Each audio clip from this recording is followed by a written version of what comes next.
I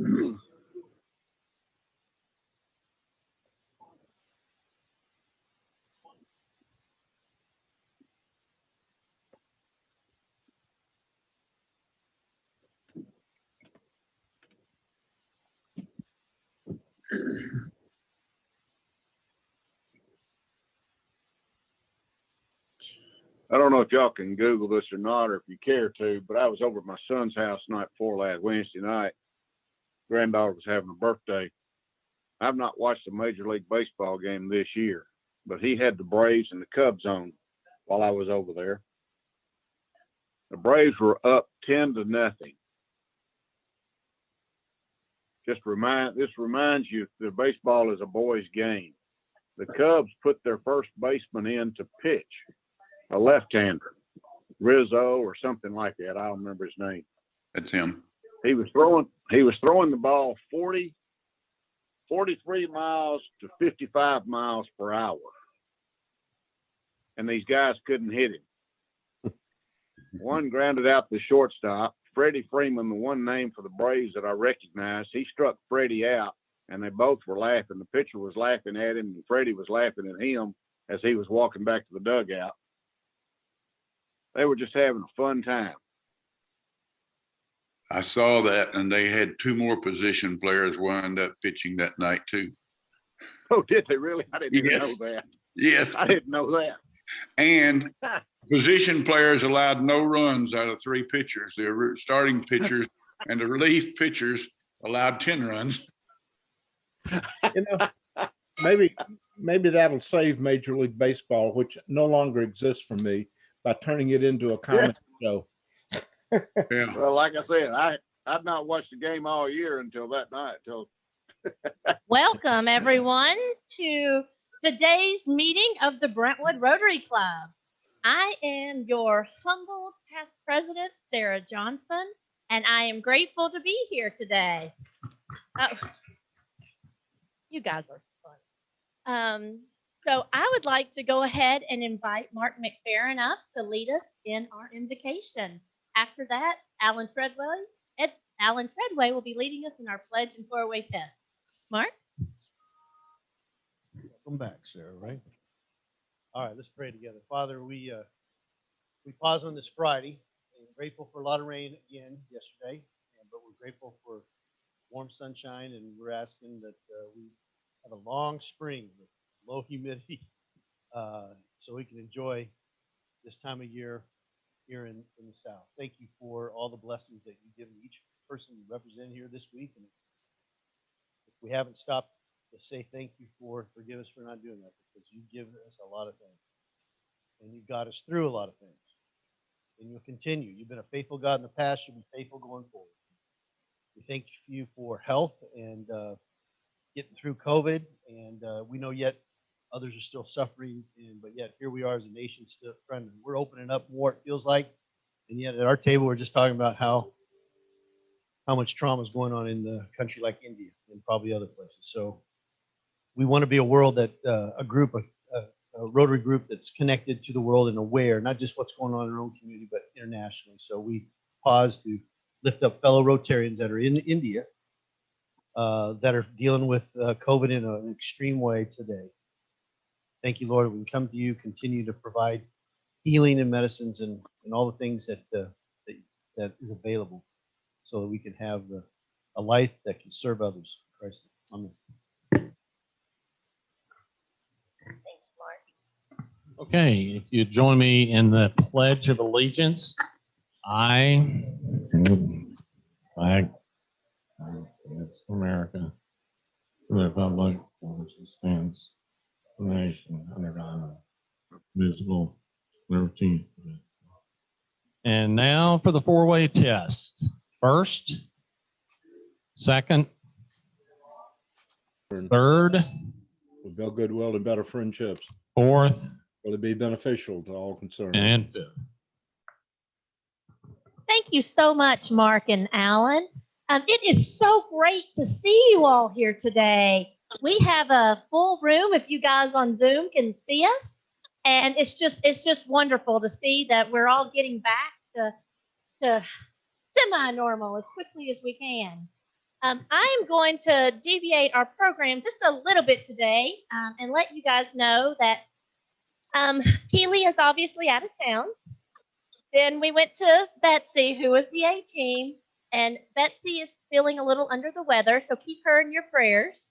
And so then you get the B team, but that's okay. I love talking, so we're all good. So with that, I'm going to actually get with our Rotarians to introduce their guests and visiting Rotarians. Jane Covington is also out today as well, so we are doing things on the fly. Mr. McFerrin, can you introduce your guests for us? Introduce Wendy Birch. She's a friend through Agape. Wendy is with Crossland CPA firm and consulting here in town. But in her former life, a lot of you probably have eaten that Table 3 and F. Scott's. That's she used to own and run those back in the day, and we all have good memories of those ones. So I just always like to remember. So welcome, Wendy. Thank you. Welcome, Wendy. We're glad you're here. I'm going to now ask Jennifer Bourne to stand up and introduce our guest. Okay, my guest is Ellen Hammer. She is a member of the Downtown Rotary Club, but they're not meeting in person. She wanted to connect with people. She is with Legend. She's a commercial banker with Legend Bank here in the area. So welcome, Ellen. Welcome, Allie. Jennifer, don't sit down yet. I have asked Jennifer Bourne to do our Happy Bucks today. So who all's happy?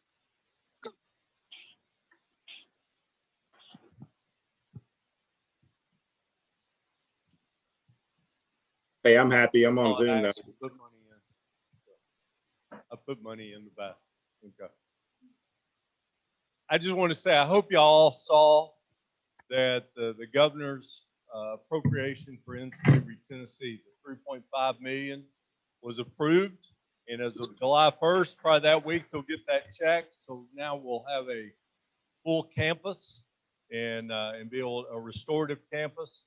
Be a lot more long-term care. So it's a great thing for Tennessee, and hopefully that $3.5 million will be given again next year and the year after following. So that is the plan. So it's been really great news. All right, who else is happy? Oh, I've been waiting a long time to be able to say this. So tomorrow, May 1st, is commonly known as College Decision Day for high school seniors. And sometime after midnight last night, my son, after a lot of prayer and consulting the Magic 8 Ball that Jennifer Bourne left in my mailbox yesterday, my son's decided to go to the Air Force Academy. So if Jay Evans, if you're on Zoom, we need to get our families together and make sure our sons meet. Yay. Tomorrow, I'm going to head down south a little bit to Omaha National Championships, Alabama, and visit my granddaughter, who will be graduating Sunday morning at 8:30 with her master's degree in accounting. I'm very proud of her.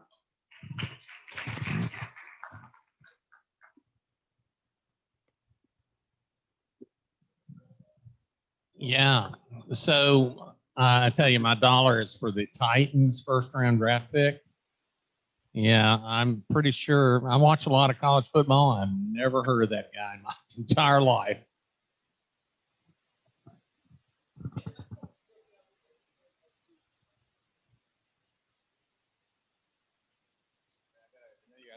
Watching the basket.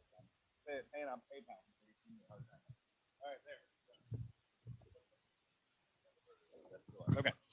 I just want to say I'm glad I'm here. It has been a year, and I'm so grateful to be back in this room, grateful to be hanging out with guys like this, Steve, who inspire me to go out and do better things, to make the better choice. What did you always say? Where's our former president? Michael Heineman, what was your tag? Not Michael Heineman. Oh, was it Tom? It was Tom. I'm sorry. What was it, Tom? There we go. Do the better thing. It's great to see you. I've been starved for human contact for so long. I may hug and kiss every one of you at random times. Just be warned.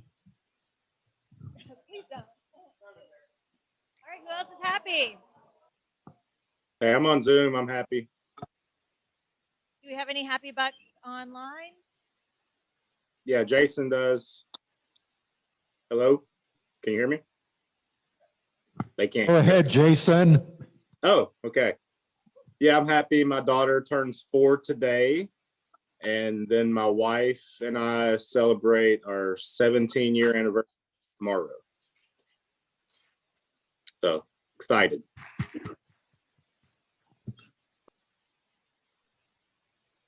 Anyone else on Zoom?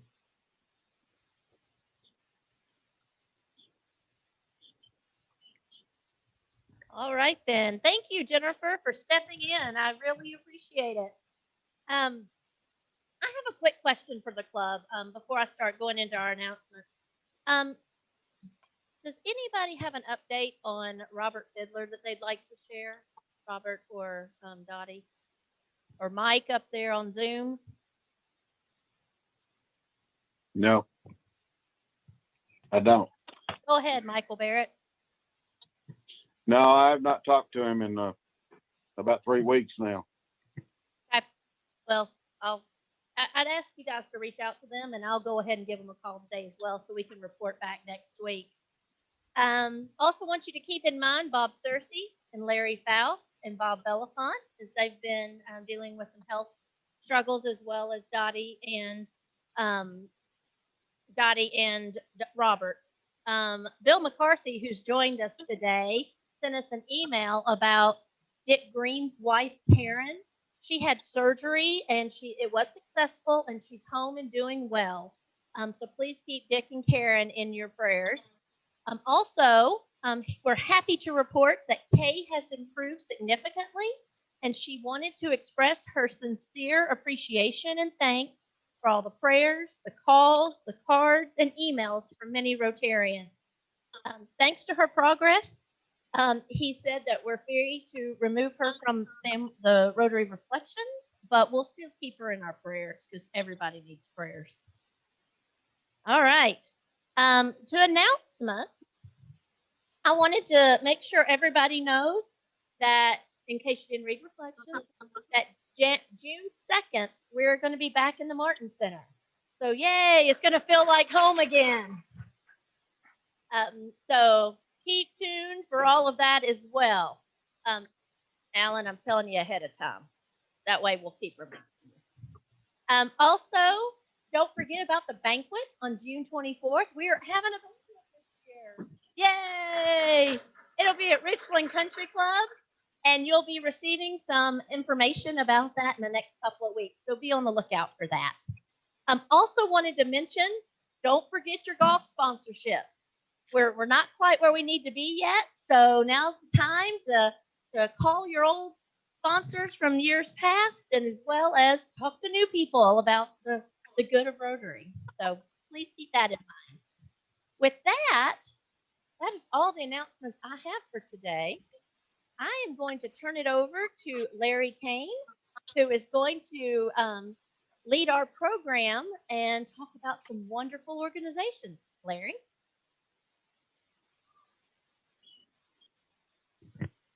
Thank you for mentioning the golf tournament. I appreciate that.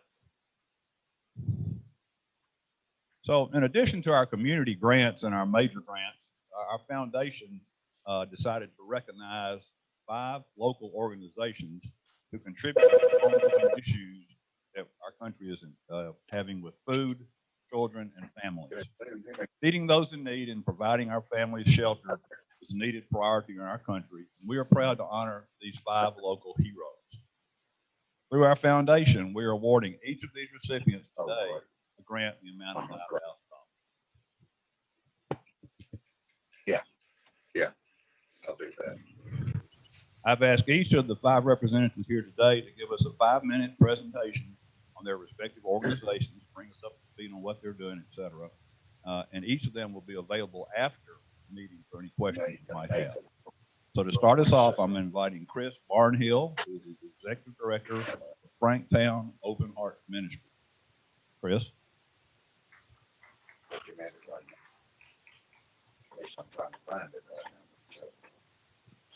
We deeply, deeply appreciate the support, especially during this time of COVID, when a lot of churches and companies that would normally support nonprofits have not been able to do so.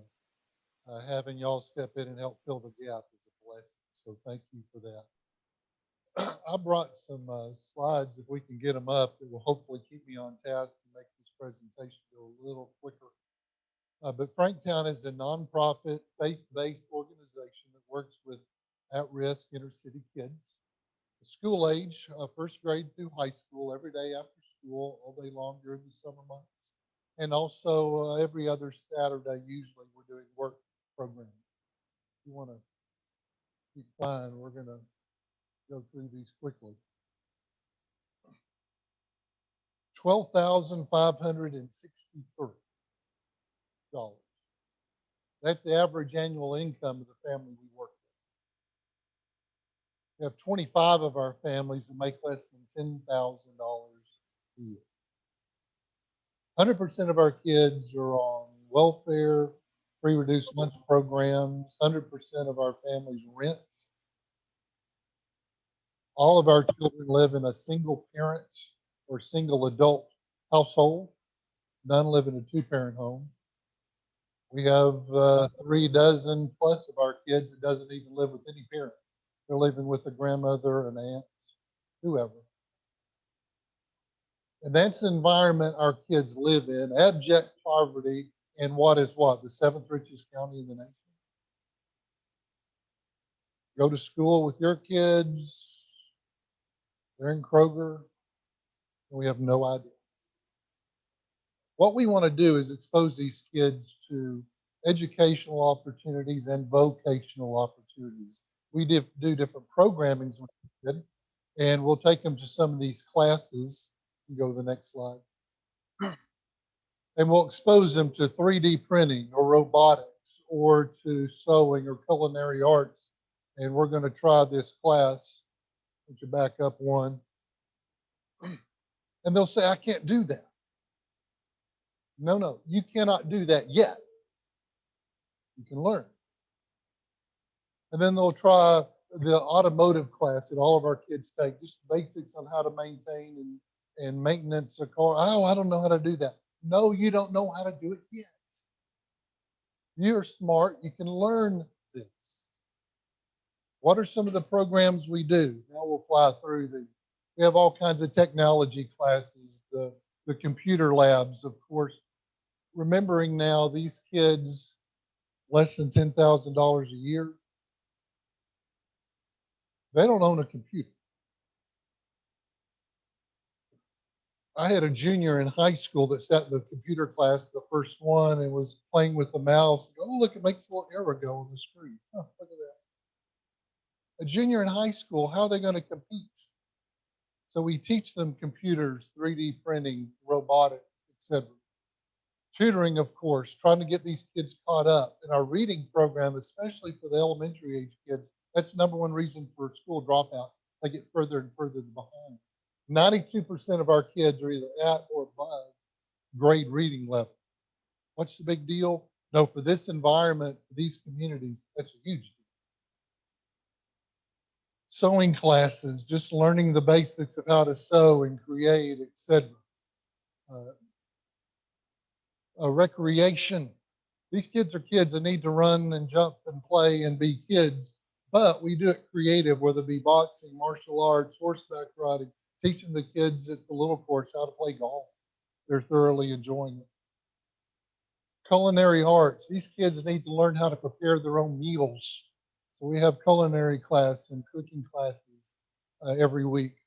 Woodworking, teaching the kids how to make bird houses and bee traps, and some of them getting into making tables and chairs, furniture. Some really nice stuff they're making. Jewelry, decor, music, art, exposure to culture and the arts. How do we know that some of these kids might not have an artistic bent or might be an excellent musician? They've never been exposed to it, can't afford it. So we expose it to them. Automotive, teaching these kids how to maintenance and take care of and repair automobiles. We get donated cars given to us so we can work on them. And the kids learn how to do brakes and oil changes and even some minor repairs. We've dropped transmissions before and got into some heavy stuff. A neat little side effect is after we fix the car, we have a fixed car. What do we do with that? Well, We just gave away car number 43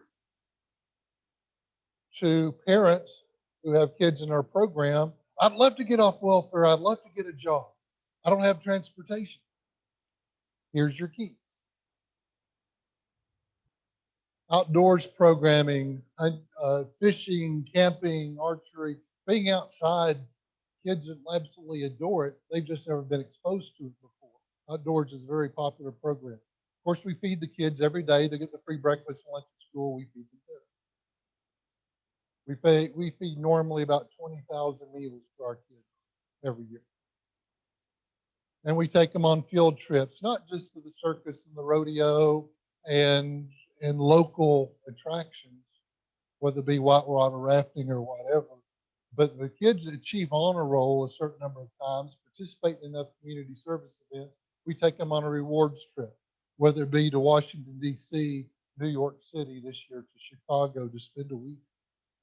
Most of these kids have never been out of Franktown. They've never been to Nashville, much less to another city like this. And of course, we take the kids Christmas shopping. It's a big event for us every year. That's the governor came and helped us last year, wrap presents and interact with the kids. We'll take about 170 kids Christmas shopping, and they can buy presents for their parents, siblings, grandparents, whoever's caring for them. It's a big event for us. And we are a faith-based Christian organization. That permeates everything we do, conduct, how they behave, the language they use, everything. I'd be remiss if I didn't ask for something. First of all, thank you for the money. But also, if you enjoy preparing meals, if you know of automobiles that could be donated, access to old barnwood, we could really use that. And then mechanics. We're desperately short of mechanics. If you know of anybody that might be willing, especially or shade tree, to be a mechanic for us, we would appreciate it. On behalf of the couple hundred kids we serve and our board of directors at Franktown, we desperately and deeply appreciate your support. Check. Photo op or not?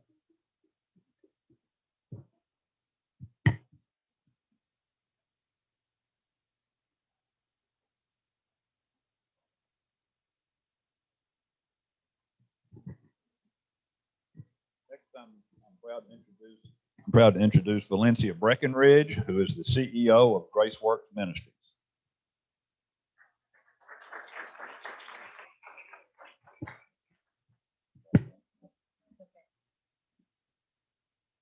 Good afternoon. I too am grateful for this Rotary and all the Rotaries. You guys are awesome in your thoughtful support. And I also am grateful for the other organizations here because GraceWorks partners and depends on many of them. And so when you support all of us, you keep us going, and we count on other organizations being available to us as well. So thank you so much. We are GraceWorks. Our mission is neighbor serving neighbor by the power of God's grace. I love that our mission, both ends are capitalized. It represents a shoulder-to-shoulder standing of all of us in our community, pulling one another along. I also get particularly excited when I think about God's economy. It's rarely that you go to be a blessing that God doesn't also bless you in some form or fashion.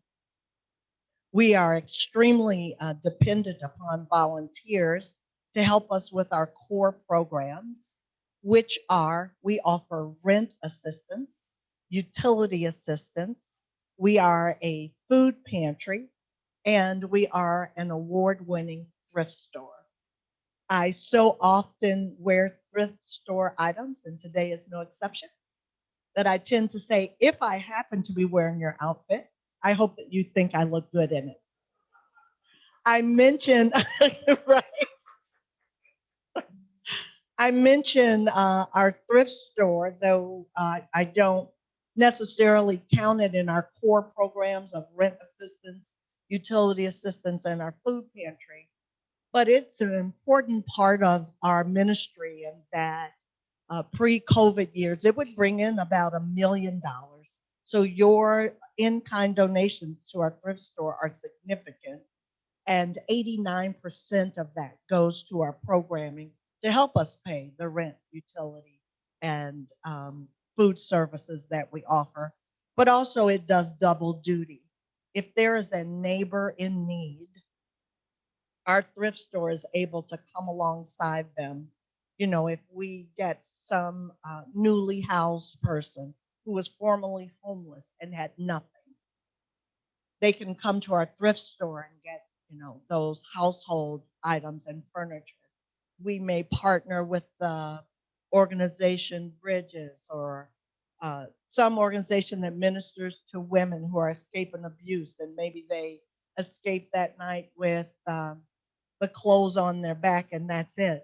We recently had opportunity to come alongside Franktown with ministering to a family, single dad, right, that was struggling with a bunch of kids. We are a community resource center, and we understand it takes a village. We understand our need for other organizations in the community.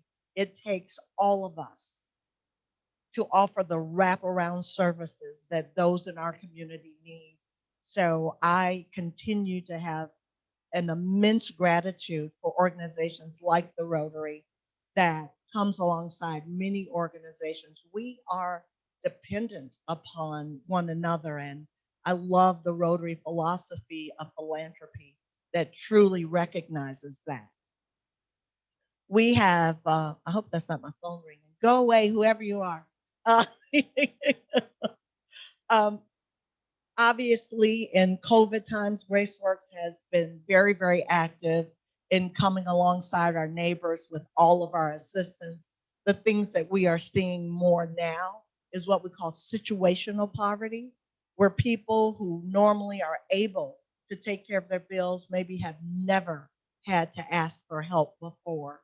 Now, all of a sudden find themselves in need of help, and especially our entertainment industries. We've had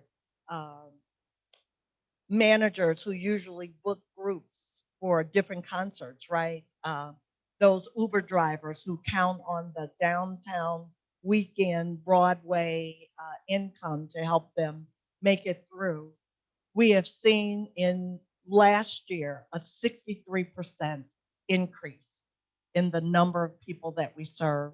So thank you so much for your donation. Thank you for your advocacy. All are welcome to our thrift store. We have many volunteer opportunities. I also want to let this group know that our location that we've been in for over 20 years, we've learned that our lease is not going to be renewed. So as of June of 2023, we will need to have a new location. So I am asking all ears to the ground. I will be around afterwards with my card and also with our impact report if you want to know more about GraceWorks, and of course our website, GraceWorksMinistries.net. Thank you. Let's get our picture taken here.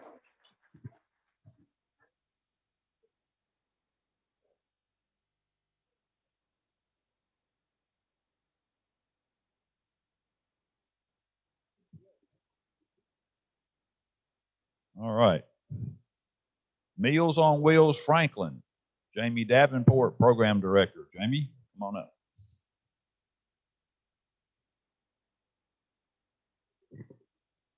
That's going to be very hard to follow, as I am filling in for somebody else. So this is really my first presentation for Meals on Wheels. So hopefully I can live up to those great presentations. Good afternoon, and thank you so much for having me here today. As I said, my name is Jamie Davenport. I'm the Program Director for Cumberland Meals on Wheels. Did you know that 1 in 6 seniors in Tennessee are food insecure? These are often people who either because they're too proud or they just don't know how to ask for help, they often don't ask for help. So it's very important to keep an eye on the seniors in your lives. This could be your neighbors, a friend, a church member, or even a relative. One of my favorite client stories is Mr. Ritter, who I've changed his name to protect the not so innocent. I recently called Mr. Ritter to do an annual reassessment that we do on all of our clients. And when I got to the nutrition questionnaire, he was so excited because I was asking, do you eat the recommended amount of fruit and vegetables each day? And he was so happy to tell me yes, he was. So he went on to tell me that before he got Meals on Wheels, he hadn't been eating very healthy at all. He said the doctors had told him a couple years back that he shouldn't be driving. He was a danger to himself and a danger to others, but he had no choice but to get in his old pickup truck and go down to the dollar store because he needed food. Because that was the closest store, he often stocked up on things like peanut butter crackers or canned soup or ravioli. So since getting Meals on Wheels, he was eating much more healthy. He was eating regularly, and he was making many less trips to the store in his old pickup truck. Here in Williamson County, we are currently on track to serve 49,000 meals this program year. That is substantially higher than last year because of COVID-19. We used to share services with a church in Franklin who has not been, they've not served in over a year since the pandemic hit. So we went from serving clients 2 meals a week to serving clients 5 meals a week. This is only possible because Williamson County has the best volunteers. And I can say that out of my 13 counties that I work with, Williamson County is the only one that instead of having a decline in services or a adjustment to their delivery schedules because of lack of volunteers, Williamson County has actually increased the services that they provide. We are so grateful for all of our volunteers and all that they do for us. Excuse me. At Mid-Cumberland Meals on Wheels, we are very proud, and we always say it's more than just a meal. On more than one occasion, even here in Williamson County, our volunteers have saved the lives of our clients by calling for help when they found them fallen or ill. Many times, the volunteer is the only person that the client sees that day, and sometimes for the entire week. We recently received a call from a gentleman who was letting us know that his father had been admitted to the hospital, and he lived several hours away from him, so he didn't get to visit his dad very much. And when he went to the house, he realized there was a brand new deep freezer there. So he asked his dad, he said, "Why did you have to buy a freezer?" And the dad explained that he hadn't been very hungry lately, but he loved the visit from the volunteer so much that he didn't want to stop receiving meals. So he bought a freezer to store the meals just so the volunteer would come and see him every day. We get lots of calls like that, lots of calls from families who are so grateful for the services that we provide. All of our staff and volunteers, especially here in Williamson County, are passionate about the services that they provide to the community. And we want to deeply thank you for the opportunity and the support that you give us that allows us to provide these services. Thank you. Good job. You did great. First time, pretty good, huh? Thank you.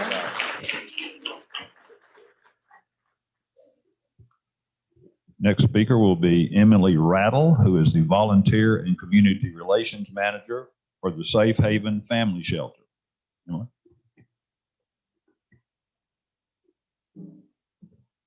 I really don't know how y'all are setting the bar so high. This is also the first time I've spoken public in almost a year. So just bear with me and we're going to do great things. Safe Haven Family Shelter's mission is to lead the community's efforts to house, support, and empower families who are experiencing homelessness. So what sets Safe Haven apart from other family shelters or just homeless shelters in general is that we keep the whole family unit together.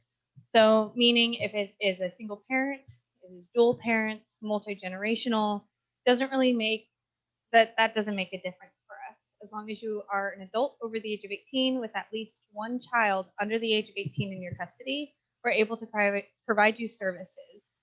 We have seen families that lost their homes due to natural disaster, to loss of jobs, to having a child sick, to coming out of a bad divorce.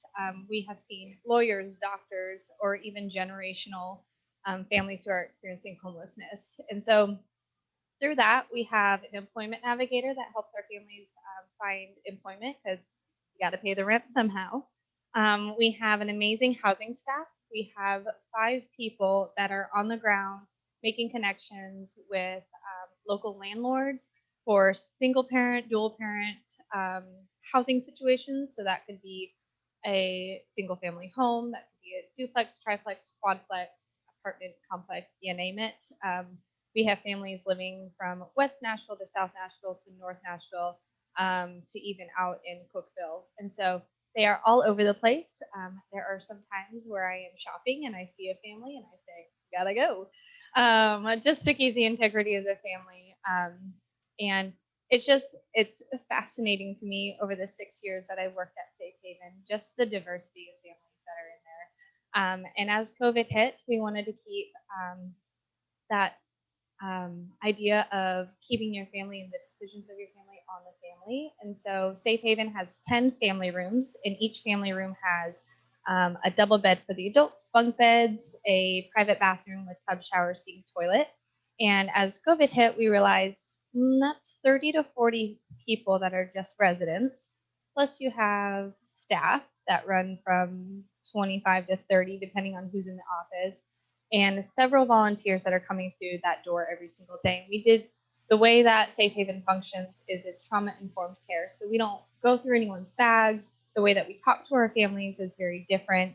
And we want to give the dignity and respect to our families. So we decided to move our families into hotels for the time being. So that way the families can decide what is best for their family. So that has really done a huge shift in how we're serving our families. We're still providing wraparound services, so they still have access to our case managers. They still have childcare available to them, and our childcare, I call them our childcare specialists because they do all things childcare, from schooling to daycare to bus transportation, you name it. They are the experts, and good for them because children are not my bag. I'll just be honest. And we serve so many children, along with employment navigation and whatever needs that our families may have. It was a dream years ago that we would house over 100 families, and 2 years ago we housed 112 families for that year. And this year we have really leveled up, and our goal is to house 175 families, which seems like a great, crazy goal and almost out of reach sometimes. But with our community partners, along with wonderful people that are in this room, we're able to reach those goals.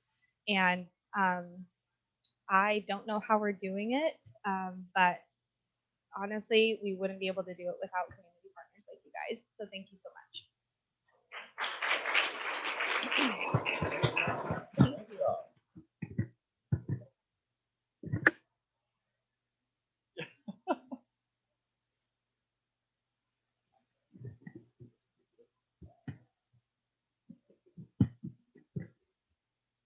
And our last speaker from the Second Harvest Food Bank of Middle Tennessee, Nancy Keel, President and CEO. Nancy.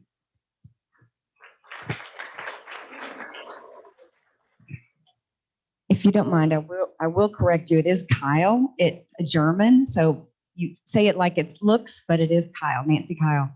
I do want to introduce a friend of mine. She's a colleague, Amanda Richards. She's up front of the table here. She works with all the partners in Williamson County that support Second Harvest. And so she said, can I please come? Because I want to say thanks as well. So huge shout out. Yay, Amanda. So when you guys came today, how many of you guys were hungry? How many of you had that physical sensation that you were hungry? I know, Valencia, you and I were hungry for sure. Well, when you think about the food insecure people we serve, hunger is not just a physical sensation. These are people that don't have access to enough food to live a healthy, productive life. In the 46 counties that we serve, That's over 400,000 individuals. That includes children. Here in Williamson County, that's over 20,000 people, including children. Those numbers are staggering. The way we are able to get food to all these people is through this wonderful network of about 460 partner agencies. And there's over a dozen of them here, right here in Williamson County. So our job at Second Harvest is we go out and we source the food. We talk to farmers, over 220 grocery stores, manufacturers, anybody that has food. We want to get their food because we've got the partners, the boots on the ground, the individual organizations that have the wraparound services. We work with them to make sure that they have the food. Because typically, food is so basic, they need food first before they need anything else. So if you can make sure they have the food, then there's other things that they can gain from that. And so this partnership is amazing. If it wasn't for the businesses and the partners in Williamson County, we wouldn't be able to do this work. And with this generosity, with the Rotary's giving us today, the $5,000, that's 20,000 meals that we can provide. And if you think about the scope of our 46 counties, since the pandemic started, we have provided 45 million meals. And that is only because we live in Tennessee and we're in the Nashville area and people care about giving back to the community. And I want to end by just reading a quick story here. James lives in the outskirts of Fairview with his wife, 2 children on 7 acres. He is self-employed and has his own landscaping business. Work has slowed down, almost feeling like it's come to a halt with the pandemic. As a sole income, food has become incredibly difficult to afford. While James is very grateful they have land and plenty of space, the pandemic has left his family struggling. James says the food provided at the mobile pantry here in Williamson County will provide his family with relief and one less thing to worry about. His quote is, "You just don't know what it is like to sit here in this line needing help until you are here. It's humbling. It's frustrating. It's sad. There are so many emotions, but I think the biggest one is gratitude. I just am so grateful. Thank you." And thanks to each and every one of you. Appreciate it.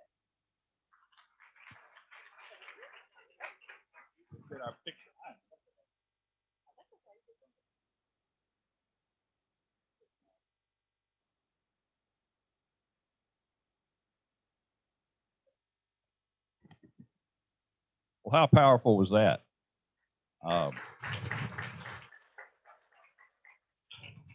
This is just a little background. The foundation board of trustees, and just in a meeting discussing what was going on and who could we help and how could we help, et cetera, came up with this idea. As you know, we've never done 5 grants like this before. And so the trustees get full credit for nominating. We went through a whole nominating process. We got to nominate 5 charities, and this is what we came up with, these 5. And I think they did an outstanding job. So trustees, thank you all very much. Now, to the members out there, I would regret not saying this. You want to know why we have a golf tournament? Do you see why we have a golf tournament now? You get it? Okay. Thank you all very much. Thank you, Larry, and thank you so much for all you guys are doing to make a difference every day. I would like to ask if you all would hang around just for a few seconds after the meeting, and all of the trustees, that means you too, Larry, would come up so we can take a picture of the group. We'd really appreciate that because we'd like to publicize you guys as well as best we can. Sorry, I have to do my face, guys. Oh, there we go. I'm nothing without notes. I want to thank everyone so much for being here with us today. Thank you, Ellen, and thank you, Ellen and Wendy. I did it right that time. For coming and joining us today. We love having you. We love having our guests. Thank you all for being here with us. If there's nothing else for the good of Rotary, any going once, going twice, before I ring the bell, Thank you all for letting me be your host today. It was a lot of fun, and I love doing this.